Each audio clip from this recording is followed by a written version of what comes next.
할렐루야. 우리 찬양 받으신 주님께 영광의 박수. 주님 감사합니다. 감사합니다.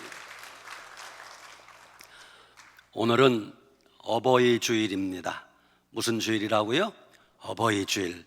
여러분에게 증거할 말씀의 제목은 시작. 내 부모를 공경하라. 아멘. 사실 오늘 말씀은 여러분들이 들을 것이 아니라 여러분의 자녀들이 들어야 되는데, 우리 교회 학교가 와서 들어야 되는데, 어른들에게 이 말씀을 전해서 참 송구합니다. 그러나 이 말씀 듣고 우리 자녀들에게 잘 가르치면 우리 가정이 복된 가정 될 줄 믿으시기 바랍니다. 아멘. 우리가 이 땅에서 복된 인생을 살아가려면 첫째, 하나님과의 관계가 좋아야 됩니다. 둘째, 부모님과의 관계가 좋아야 됩니다. 하나님과의 관계가 잘못되고 부모님과의 관계가 잘못된 사람이 절대 인생이 행복해질 수 없습니다. 오늘 에베소서 6장 1절에서 3절 말씀에 하나님이 첫째, 우리 모든 자녀들에게 이렇게 말씀하십니다.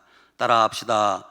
자녀들아, 주 안에서 너희 부모에게 순종하라. 자녀들아, 주 안에서 너희 부모에게 순종하라고 주님이 말씀하십니다. 부모님에게 순종하되 조건이 있습니다. 조건이 뭡니까? 주 안에서 순종하라. 믿음 안에서 순종하라는 뜻입니다. 이게 무슨 뜻인가? 예를 들면 여러분의 부모님들이 만약 예수님을 안 믿는다면 틀림없이 예수님 믿고 교회 다니는 여러분들에게 이렇게 말할 거예요. 이 녀석아, 교회 가지 마라. 예수 믿지 마라. 우리 집은 대대로 불교 집안이다. 집안에 종교가 2개면 집안이 망한다. 너도 애비 따라 절에 가자 라고 할 때 그것은 순종해야 될 말이 아니라는 것입니다. 왜?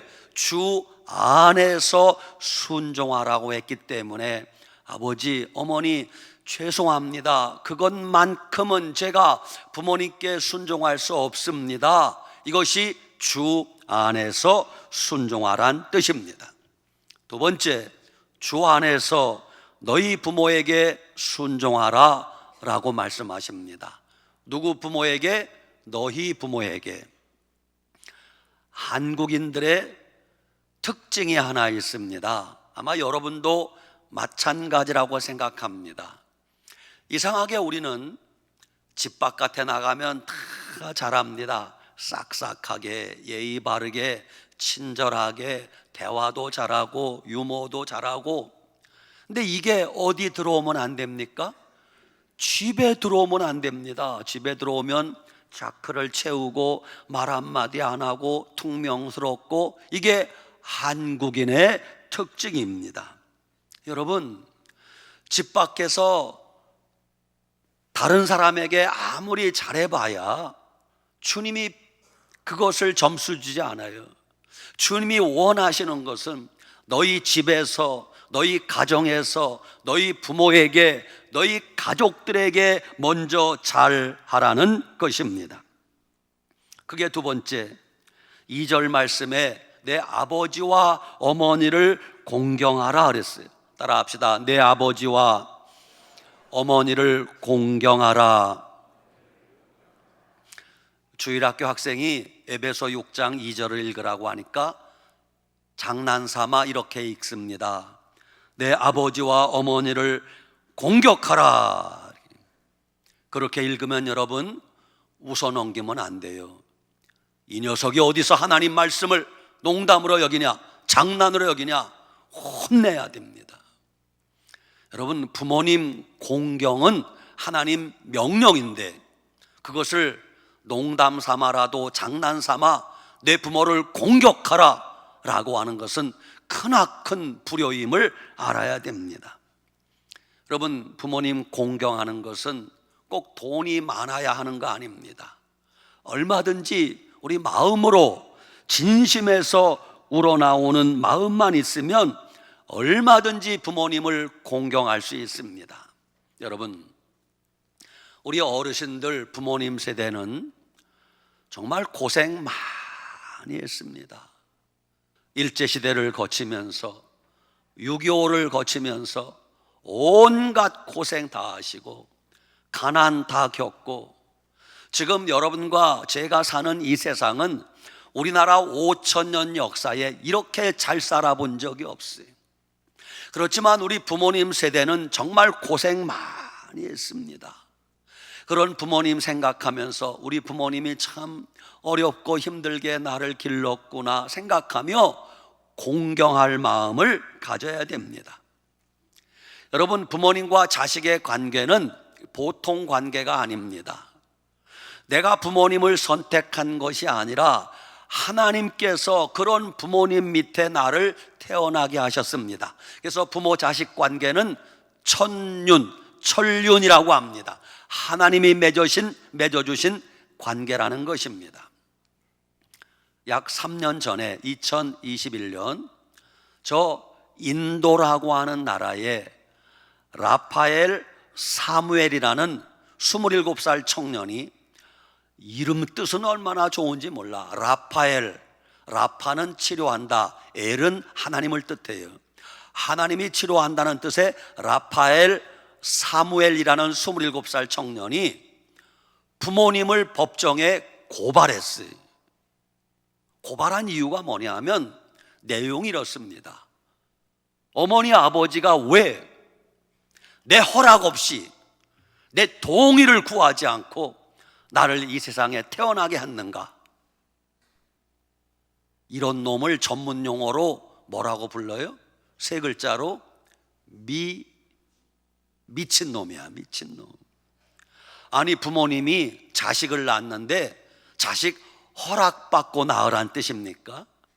참 세상 악한 세상이 되었습니다. 우리가 사는 세상이 얼마나 악한지 우리는 잊지 말아야 돼. 부모 공경에 대해서 하나님 명령은 단호합니다. 출애굽기 20장 12절, 내 부모를 공경하라. 그리하면 내 하나님 여호와가 내게 준 땅에서 내 생명이 길리라 그랬어. 신명기 5장 16절, 너는 내 하나님 여호와께서 명령한 대로 내 부모를 공경하라. 그리하면 내 하나님 여호와가 내게 준 땅에서 내 생명이 길고 복을 누리리라 약속하셨습니다. 부모님 공경은 십계명에도 나타나 있습니다. 하나님이 인간에게 주신 가장 기본적인 계명이 10가지 십계명입니다. 우리는 십계명을 어떻게 구분했는가 하면 1계명부터 안식일을 지키라는 4계명까지는 대신 하나님을 향한 계명이고, 내 부모를 공경하라 5계명부터 10계명까지는 사람을 향한 대인 계명이라 이렇게 가르치고 배웠습니다. 그런데 말입니다, 유대인들은 아니랍니다. 구분을 어떻게 하는가? 유대인들은 1계명부터 5계명까지 내 부모를 공경하라는 계명까지를 대신 계명이라고 구분한답니다. 그리고 6계명 살인하지 말라부터 10계명까지를 대인 계명이라고 나눈답니다. 무슨 뜻입니까? 그러니까 부모님을 공경하는 것은 하나님을 섬기는 것과 같은 수준에서 해야 된다는 거예요. 그렇게 부모님 공경은 무서운 하나님의 명령임을 아셔야 됩니다. 그러나 안타깝게도 우리나라의 현실은 세계에서 기독교 인구 비율이 가장 높다고 하는 대한민국이 부끄럽지만 전 세계에서 폐륜 범죄 1위 국가예요. 거기에는 교회 다니는 자녀들은 안 그런지 모르겠어요. 자녀들이 부모님에게 욕하고 부모님을 대들고 부모님을 학대하고 부모님을 때리고, 심지어는 자녀들이 부모님을 살해하는 경우도 얼마나 많은지 몰라요. 이런 폐륜 범죄가 대한민국에서 가장 많이 일어난다는 것은 정말 부끄러운 일이 아닐 수가 없습니다. 인터넷 세대에 요즘 무슨 카페, 맘카페, 카페가 많잖아요. 그 카페 가운데는 엄마 안티 카페라는 것도 있대요. 자녀들이 모여서 엄마 싫어, 우리 엄마 잔소리하는 우리 엄마 싫어, 안티 카페를 만들었대요.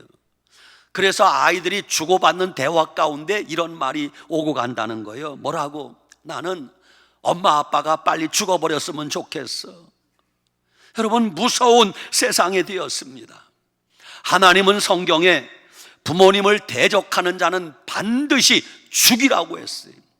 신명기 21장 18절, 사람에게 완악하고 패역한 아들이 있어 그 아버지 말이나 어머니 말을 순종하지 아니하고 부모가 징계하여도 순종하지 아니하거든 그 부모가 그를 끌고 성문에 이르러 장로들에게 나아가서 그 성읍 장로들에게 말하기를, 장로님, 우리 이 자식들은 완악하고 패역하여 부모 말을 듣지도 않고 방탕하며 술에 잠긴 자라 하면 이 성읍의 모든 사람들이 그를 돌로 쳐 죽일지니.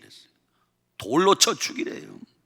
여러분, 이런 불효자들은 돌로 쳐 죽이라고 한다면 저를 포함해서 우리 가운데 돌에 맞아 죽을 사람이 많을지 모릅니다.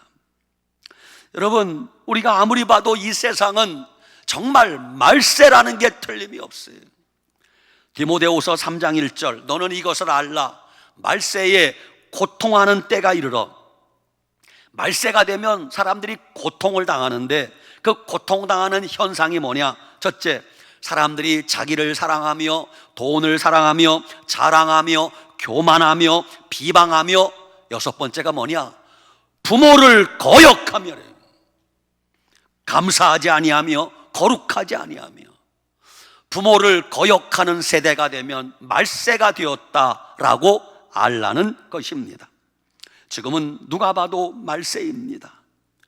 가정에서 자녀들이 부모님 거역하고 대적하고 반항하고 부모님 가슴에 못질하는 일들이 얼마나 많은지 몰라요. 저도 오늘 어버이 주일을 맞이해서 이 설교를 준비하면서 혼자서 울었습니다.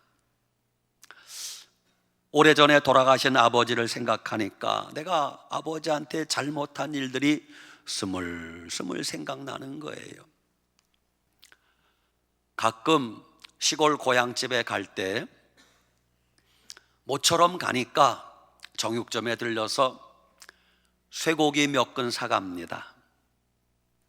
그래서 그걸로 무를 넣고 어머니가 국을 끓여서 온 식구가 먹게 했는데, 생전 이렇다 저렇다 말씀 없으시던 아버지가 딱 한 번 이러는 거예요. 소고기국을 잡수시면서, 이제 연세가 많아 치아도 성치 않으신 아버지가 소고기국을 드시면서 뜬금없이 돼지고기가 더 맛있다 그러시는 거예요. 난 그때 그게 무슨 말인지 몰랐어요.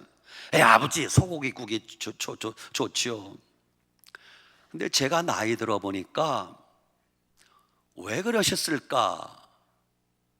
소고기가 조금 질겨요. 치아가 약한 분들은 드시기가 불편합니다. 돼지고기가 더 부드럽고 소화가 잘 된다는 걸 제가 나이 들어 보니까 알겠더라고요. 내가 아버지 살아계실 때 왜 돼지고기 한 근 못 사드렸을까? 나만 생각했지 아버지 입장에서 생각을 못했구나.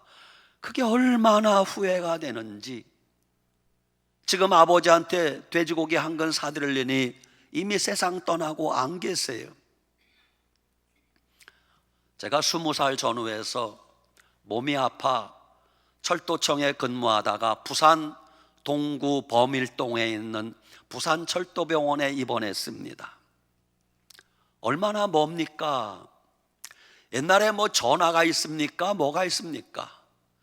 1년 가까이 병원에 있으면서 부모님에게 전화 한 번 한 적도 없고요, 할 때도 없지만 편지 한 번 쓴 적이 없어요.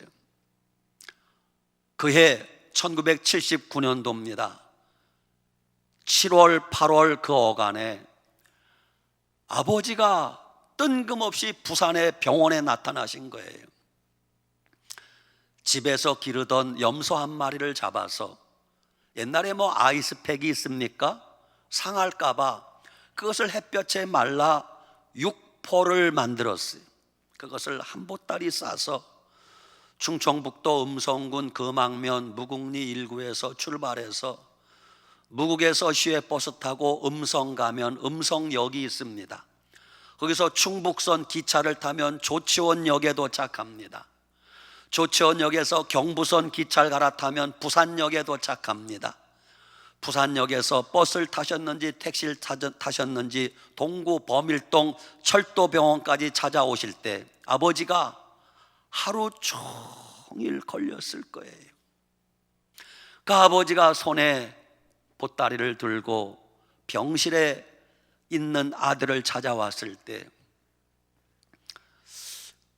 철없는 아들이 아버지 손 한 번 잡아드리지 못하고 조금 앉았다가 차 시간 급하니까 돌아가시는 아버지한테 아버지 조심해 가세요, 고맙습니다. 왜 그 말 한마디를 못했는지 아버지 고맙습니다, 그 말 한마디를 못했어요. 나는 지금까지 인생을 살아오면서 나는 고등학교 때부터 자취하면서 얼마나 힘들었는데, 얼마나 배가 고팠는데, 얼마나 힘들었는데, 내가 병원에 있으면서 얼마나 힘들었는데 늘 나는 내가 힘든 것만 생각했어요. 내가 얼마나 힘들었는데, 내가 얼마나 힘들게 살았는데. 그러다가 몇 년 전 나이 60이 넘어 문득 불현듯 무슨 생각이 드는가 하면 나이 20살 먹은 아들인 내가 병원에 입원해서 1년 가까이 전화도 없지 편지도 없지, 내 아버지 어머니가 얼마나 마음이 아팠겠을까. 나이 60될 때까지는 그 생각을 한 번도 못했어요. 내가 힘든 것만 생각했지 부모님 마음 아픈 건 한 번도 생각이 안 나더라고요. 나이 60 넘은 어느 날 갑자기 다 큰 아들이 20살 된 아들이 직장에 휴직계 냈죠. 병원에 가서 입원해 있는데 살았는지 죽었는지도 모르고 전화도 없지 편지도 없지. 부모님 마음이 얼마나 새까맣게 탔을까 생각하니 갑자기 눈물이 폭포수같이 터지는데 목양실에서 얼마나 울었는지 몰라요. 지금 뒤늦게 아버지한테 효도하려고 생각하니 아버지는 오래전에 천국 가셨어요. 여러분도 뒤늦게 후회하지 말고 부모님 살아계시면 살아계실 때 부지런히 효도하시기 바랍니다. 그게 세 번째, 부모님 공경은 약속이 있는 첫 계명이래요. 내 아버지와 어머니를 공경하라, 이것은 약속이 있는 첫 계명이니 이로써 내가 잘되고 땅에서 장수하리라 그랬어요.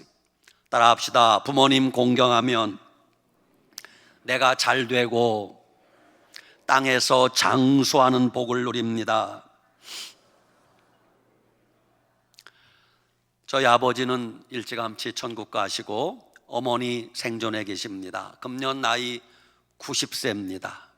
우리 어머니 시골에 땅 한 평도 없고 집 한 칸도 없이 월세 살고 계십니다. 그래도 저는 감사한 게 우리 어머니 건강하십니다. 90세 된 어른이 예배 한 번 걸은 적 없고 구역 예배 한 번 빠진 적 없고요, 얼마나 싱싱거리고 날아다니는지 건강합니다. 우리 어머니가 노년에 왜 이렇게 건강하실까 생각해 봤어요. 우리 어머니가 늘 속상하면 노래 부르던 거 있어요. 내가 18에 시집 와서 늘 그렇게 한탄을 하셨는데, 우리 어머니가 시집 와서 시아버지, 저한텐 할아버지, 저는 뵌 적도 없어요. 누군지도 몰라. 우리 어머니가 시부모님을 그렇게 끔찍히 잘 모셨대요. 이게 동네에서 소문이 나서 동네 면에서 우리 어머니를 군에 추천을 했어요. 이런 효부가 없다고. 그래서 우리 어머니가 충청북도 음성군 군수님으로부터 효부상을 받았어요. 제가 그 집 아들이요. 어렸을 때 우리 집 안방에 어머니 효부상 받은 액자가 있었는데 그것 좀 잘 챙겨 놓을 걸. 어머니가 시부모님께 효도했더니 어머니가 늙음하게 건강하게 사시고요. 나이 90인데 날아다녀. 나는 엄마 닮아서 오래 살 것 같아. 걱정은 걱정이야. 120세까지밖에 못 살 것 같아서 그게 걱정. 여러분, 부모님께 효도하면 결국 자기 자신이 복을 받을 줄 믿으시기 바랍니다. 아멘. 여러분, 성경에 보면 부모님께 효도해서 큰 복을 받은 대표적인 한 여인이 있어요. 그게 누굽니까? 룻기에 나오는 룻이라고 하는 모압의 이방 여인이에요. 나옴이라는 베들레헴에 살던 여인이 남편과 함께 흉년을 피해서 모압 땅에 가서 살게 되었습니다. 거기서 두 아들을 장가 보냈습니다. 세월이 흘러 모압 땅에서 남편이 죽었어요. 두 아들도 죽었어요. 그러니까 시어머니도 과부되고 큰 며느리, 둘째 며느리 다 과부가 된 거예요. 세 과부가. 그러자 시어머니 나오미가 며느리들에게 너희들은 나이가 젊으니 새로운 살림을 차려라. 나는 고향으로 가겠다. 베들레헴으로 돌아가겠다. 그러니까 큰 며느리가 어머니 고맙습니다. 안녕히 가시오. 빠이빠이 하고 큰 며느리가 재취를 했어요. 둘째 며느리가 룻이라는 여인입니다. 어머니 나를 떠나라고 하지 마세요. 어머니 가는 곳에 나도 가고 어머니 섬기는 하나님이 나의 하나님이 될 것입니다. 둘째 며느리 룻이 시어머니를 따라오는 거예요. 과부가 된 나오미가 아가야 내가 너에게 줄 아들이 없다. 가서 새 살림을 차려라. 어머니 나는 어머니 떠나지 않을 거예요. 결국 룻이라는 며느리가 어머니 따라 가나안 땅 베들레헴에 와서 살게 됩니다. 거기서 룻이라는 며느리가 시어머니 나오미를 나무밭에 가서 이삭을 주워다가 극진히 효도를 하며 섬깁니다. 하나님이 그 모습을 보시고 그 룻이라는 여인에게 새살림을 차릴 기회를 주는데 그때 베들레헴에 보아스라는 사람이 살고 있었어요. 그 여인이 보아스와 결혼을 하게 됩니다. 마태복음 15장 1장 5절 이하에 이렇게 나와요. 살모는 라합에게서 보아스를 낳고 보아스는 룻에게서 오벳을 낳고 오벳은 이새를 낳고 이새는 다윗 왕을 낳으니라. 이방 여인 룻이 훗날 다윗 왕의 증조 할머니가 되는 거예요. 어떻게 이런 복을 누리는가? 시어머니 나오미에게 효도했더니 하나님이 이런 복을 주시더라. 할렐루야. 목사님, 나는 부모님 다 돌아가시고 없는데요. 그런 분들은 교회에서든 사회에서든 어디서든 나보다 나이가 많은 어르신들을 부모님이라 생각하고 잘 섬기면 부모님 섬기는 것과 같은 복을 주실 거예요. 여기 자녀들 계시면 잘 들으세요. 레위기 19장 32절 너는 샌머리 앞에서 일어서고 자녀들이 앉아있다가 머리가 허연 어른들이 들어오면 발딱 일어나서 인사하라는 거예요. 노인의 얼굴을 공경하며 내 하나님을 경외하라. 나는 여호와니라 그랬어요.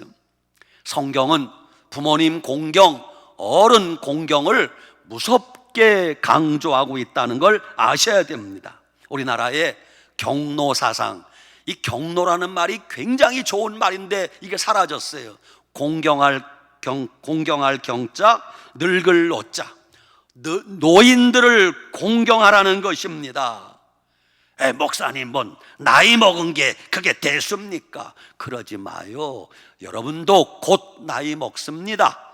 여러분 지금부터 10년 지나 20년 지나 여러분 나이가 몇인가 빨리 계산해요. 머리로만 말하지 말고. 자, 10년 뒤 여러분 몇 살이에요? 말하지 마요. 20년 뒤 여러분 몇 살이에요? 에그 뭐이나 내가 벌써 그 나이를 먹었나. 조만간에 우리도 요단강 건너갈 날이 점점 가까이 다가올 것이에요. 우리가 영원한 청춘이 아닙니다. 우리도 조만간에 늙어 꼬부라지게 될 것이에요. 심은 대로 거두는 것이에요. 내가 젊어서 부모님을 잘 공경하고 어른들 잘 섬기면 내가 늙어서 그런 대접 받을 수 있다는 것입니다. 마지막 5번째입니다. 여러분, 부모님을 향한 여러 가지 효도의 방법이 있는데 부모님을 향한 최고의 효도가 뭔 줄 아세요? 부모님께 맛있는 음식 드시게 하는 것도 효도예요. 부모님께 철마다 여름에는 여름옷, 겨울에는 따뜻한 겨울옷 해드리는 것도 효도예요. 때마다 부모님 주머니에 용돈 떨어지게 않게 하는 것도 효도예요. 그런데 그것보다 부모님에게 가장 잘하는 최고의 효도는 부모님 예수님 믿고 천국 가게 해드리는 것입니다. 여러분 부모님 예수님 믿으십니까? 만약 여러분 부모님 예수님 믿지 않는다면 여러분 가만 계시면 안 돼요. 제일 못된 자녀가 누군 줄 아세요? 전도하면 젊은 세대기 젊은 아들이 목사님 나 교회 못 가요. 가고 싶은데 못 가요. 왜 못 가요? 아버지가 반대해서, 어머니가 반대해서 못 가요. 언제 교회 올래요? 아버지 돌아가시면 교회 갈게요. 시어머니 돌아가시면 교회 갈게요. 그건 불효 중에 불효예요. 부모님 지옥 보내놓고 자기는 교회 다니겠다는 거예요? 그런 얌체짓 하면 안 돼요. 여러분, 부모님에게 최고의 효도는 우리 부모님 어떻게 하든지 전도해서 예수님 믿고 천국 가게 해드리는 것이 최고의 효도임을 믿으시기 바랍니다. 만약 여러분 부모님이 아직 예수님 안 믿으신다면 여러분 그렇게 편안하게 살면 안 돼요. 새벽마다 기도하셔야 돼요. 하나님, 우리 아버지 어머니 구원해 주세요. 우리 아버지 어머니, 늙으신 아버지 어머니 언제 돌아가실지 모르는데 그냥 죽으시면 안 돼요. 꼭 예수님 믿고 천국 가게 해주세요. 새벽마다 밤마다 부르짖어 기도하면 하나님 여러분 기도 들으시고 반드시 여러분 부모님 구원해 주실 줄 믿으시기 바랍니다. 아멘. 예수님 믿는 자녀들은 예수님 안 믿는 자녀들보다 부모님께 더 잘해야 돼요. 인간적으로도 더 잘해야 돼요. 부모님 생각할 때 우리 아들 딸은 교회 댕기더니 예수님 믿더니 부모인 나한테 정말 잘하는구나. 말 한마디 해도 부모를 감동시키고 부모가 미안할 정도로 나한테 잘하는구나. 옆집에 나무집 자식 보니까 예수님 안 믿고 교회도 안 다니는 자식들 부모님께 못되게 하던데 저놈의 새끼들. 우리 자식들은 예수님 믿고 교회 다니더니 부모인 나를 감동시키는구나. 나도 우리 아들, 우리 딸 손잡고 나도 교회 가야지. 이렇게 만들어야 여러분이 진짜 예수님 믿는 사람이에요. 에이, 교회 댕기는 자식들 필요 없어. 더 버르장머리 없고 부모 알기를 개떡같이 알고 절대 전도 안 됩니다. 여러분, 내가 못 먹고 못 써더라도 부모님께 남들 용돈 10,000원 주면 나는 20,000원 드릴 생각하고 더 잘하셔야 돼요. 그래야 부모님이 나무집 자식하고 비교해서, 나무집 자식은 부모님 돌아가실 때만 바라고 부모님 상속재산 받으려고 눈이 부리부리한데 우리 집 자녀들은 그런 거 관심 없고 아버지 어머니 그저 사는 날 동안에 다 쓰고 가세요. 우리한테 재산 안 물려줘도 됩니다. 아버지 어머니 건강하게 사는 게 복입니다. 그러면서 최선 다해서 효도하면 그런 부모님이 예수님 믿는 여러분 손잡고 왜 교회 다니지 않겠습니까? 오늘 어버이 주일입니다. 부모님 뵙고 오신 분들도 계시겠지만 혹시 부득이하여 부모님 뵙지 못한 분들은 오늘 전화라도 한 통 꼭 하시기 바랍니다. 오늘 전화라도 꼭 한 통 하시기 바랍니다. 아버지, 애비야, 네가 웬일이냐? 어머니, 아가야, 네가 웬일이냐? 그냥 아버지 생각나서, 어머니 생각나서 전화드렸어요. 오늘 제가 가뵙진 못해도 아버지 건강하시죠? 절 키워주셔서 감사해요. 아버지 사랑합니다. 우리 부모님한테 이런 말 잘 못하잖아요. 어머니 사랑합니다. 그 전화 받으면 아버지 어머니가 그날 좋아서 춤을 출 거예요. 여러분 부모님 하나님같이 소중한 부모님이십니다. 부모님께 효도하여 하나님께 영광 돌리고 여러분 인생도 복을 받는 축복된 인생 되시길 바랍니다. 아멘. 기도합시다. 하나님 감사합니다. 오늘 어버이 주일을 맞이하여 내 부모에게 순종하라, 내 부모를 공경하라, 그리하면 내가 땅에서 잘되고 장수하리라 축복의 말씀 가슴에 새깁니다. 우리 부모님들에게 효도하고 공경하는 우리 모든 자녀들 되게 하여 주시옵소서. 예수님의 이름으로 기도드리옵나이다. 아멘.